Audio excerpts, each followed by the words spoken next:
Herkese iyi günler. Bu bölümde Yüzüklerin Efendisi'nden Anduril, eski adıyla Narsil yapıyorum. İkinci çağın sonunda Son İttifak Savaşı'nda Gondor ve Arnor'un kralı Elendil, Sauron'un darbesiyle yere düşmüştü.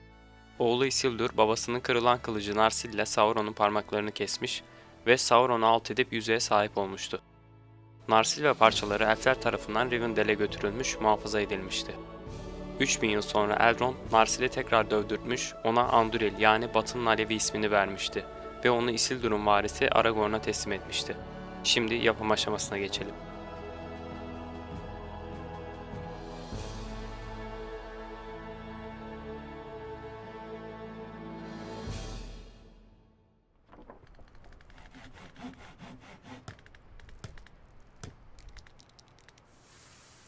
Öncelikle çizim programında Anduril'i çizdim. Denemek isterseniz videonun altındaki linkten ücretsiz olarak indirip çıkartabilirsiniz. Keresteden yaklaşık 130 cm'lik bir parça kestim. İki yüzünü de tıraşladım. Yüzeyi düz malzeme kullanacak olanlar bu adımı atlayabilir. Hazırladığım çizimi çıkarttım. Birbiriyle birleşecek yerlerin bir tarafını kestim ve diğer tarafının üzerine bantladım.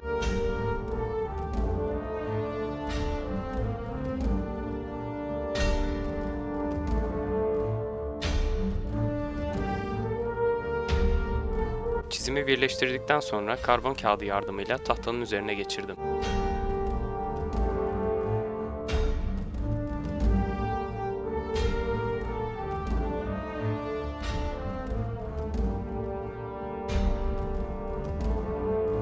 Dekupaj testereyle şekli kestim.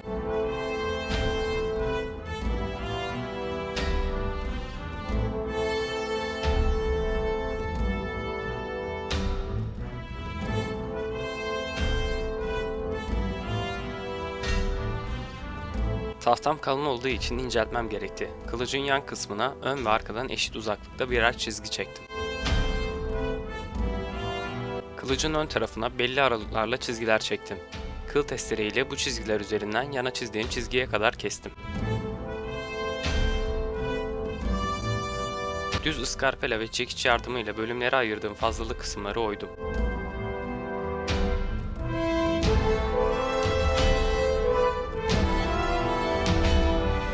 Zımpara ile kılıcın tüm kenarlarını düzelttim. Çizimden kılıcın namlu ve kabza kısmının birleştiği yeri kestim. Karbon kağıdıyla tahtaya aktardım.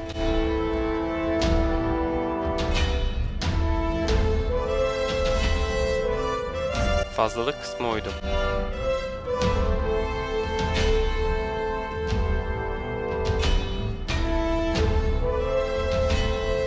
Bir tahta parçasından 2 tane dikdörtgen parça kestim.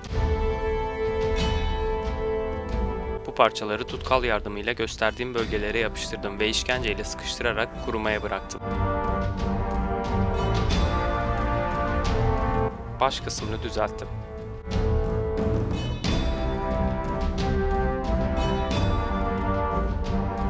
Boşluk olması gereken yeri matkap ile deldim ve üçgen şekli verdim.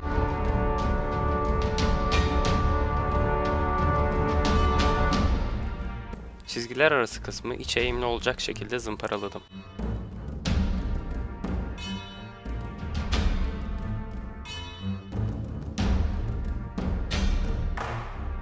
Baş ve kabza kısmına zımpara ile şekil verdim.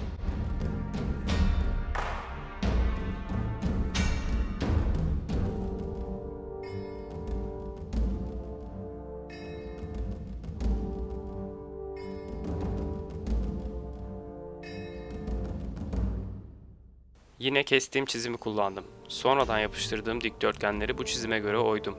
Ortası en yüksek ve sivri kalacak şekilde kenarlara doğru eğim verdim.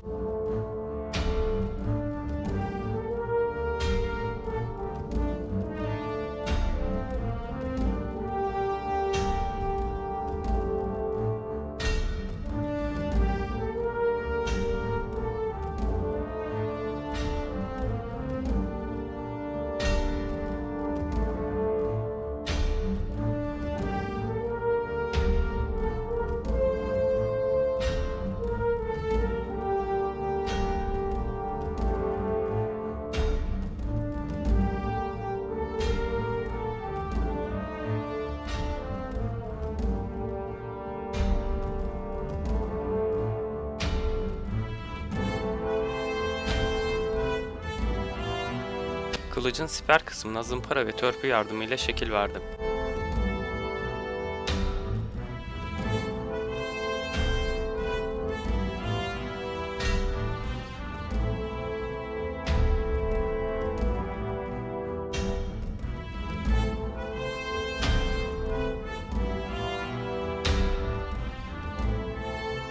Çizimdeki çizgileri kablo üzerine aktardım. Aynı çizgileri diğer yüzeylere de çizdim.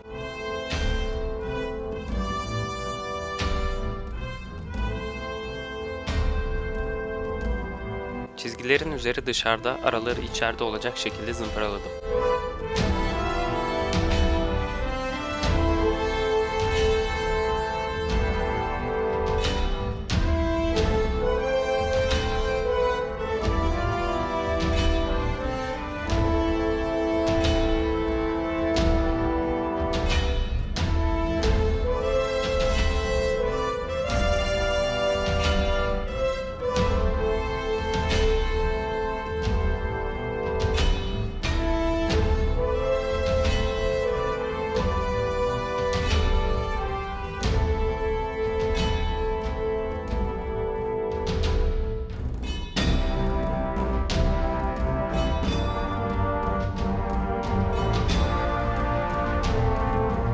Kılıcın yan taraflarına tam ortadan geçen birer çizgi çizdim. Siperin uç kısımlarını içeriye doğru oydum. Esas çizimden ortadaki rün yazılı yeri kestim ve birbirine yapıştırdım.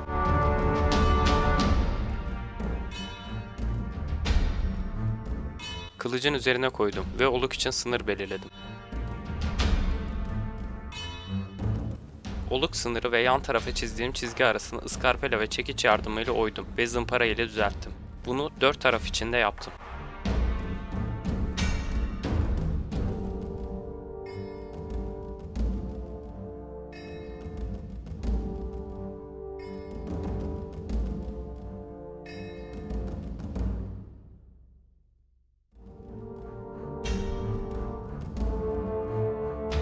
Oluk kısmına önce gravür makinesi ile derinlik verdim.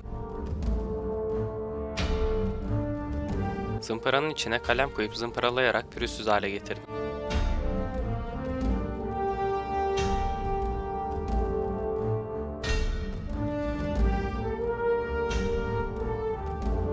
Rünik yazıyı oluk kısmına geçirdim. Yazının çözünürlüğü düşük olduğu için bazı harfleri yanlış yazmış oldum. Açıkçası benim için çok da önemli değil.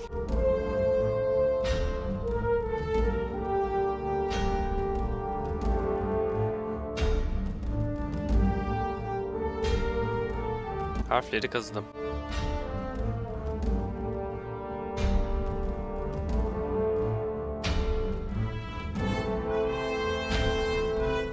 Son düzenlemeleri yaptım ve genel zımpara uyguladım.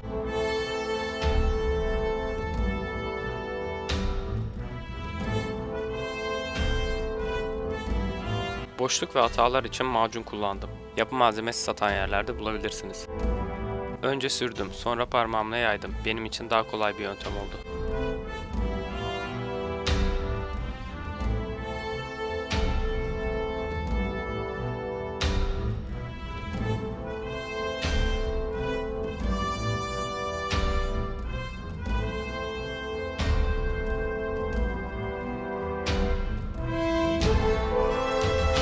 Boya işlemi öncesi ince tanecikli zımpara uyguladım.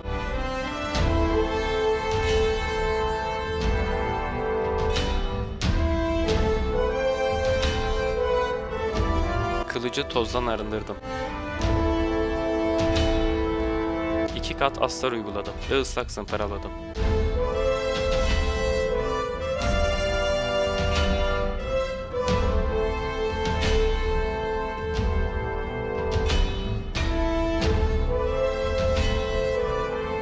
Boyam su bazlı ahşap boyası.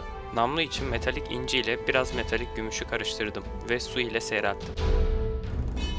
Siper ve kabzayı kapattım.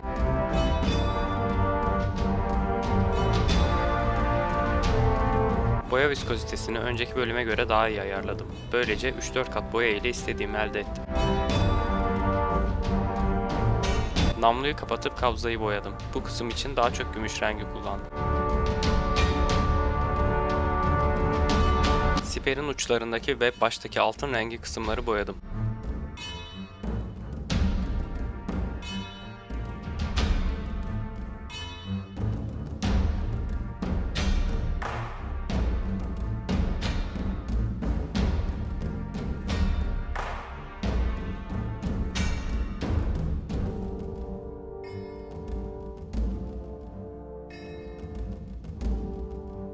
İki kat parlak vernik uyguladım. Altın rengi boyadığım yerlerin etrafını falçata ile çizdim.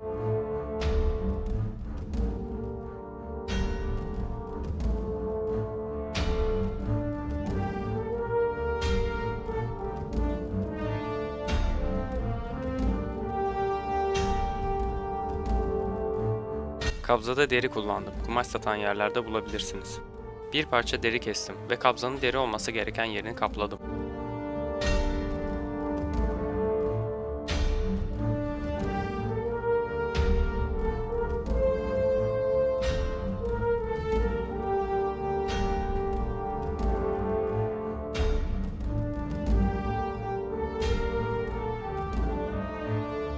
Fazlalık parçaları makas ile kestim.